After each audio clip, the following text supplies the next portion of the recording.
Alright, the next project on my list is restoring this table. It's actually a commission piece that I'm going to be doing for someone, and it was a wedding gift to her grandparents, so she's hoping to continue using it, but it definitely needs some love. I started off by sanding down the top with 60 grit sandpaper to get all of the old stain off.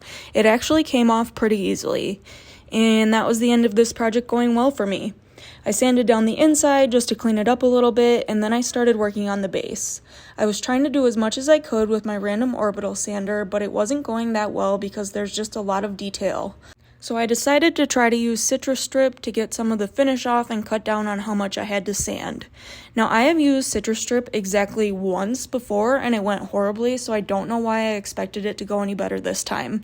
I think I just have higher expectations than what it can actually do. It was such a mess and I was covered in the goo. I was trying to scrub it off with a scrubber pad and getting into the details with a toothbrush. Then, after I thought I had got it all off, I tried to sand it and it just kept gumming up my sandpaper. I had wiped it down with mineral spirits, but clearly not well enough. It was so bad.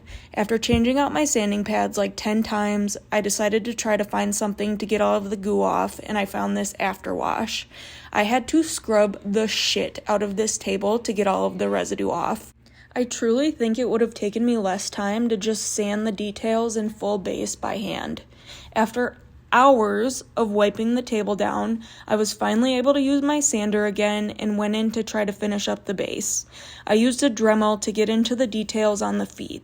I used this brush piece to clean out all of the grooves, and then I used the sanding attachment to clean up as much of the varnish as I could, and then I went in with my hand detail sander from 80 up to 220 grit. Then I used a different sander to clean up more of the base and get in the corners as much as I could, and then I hand sanded the rest. I literally used every type of sanding device possible to get this goddamn table cleaned up.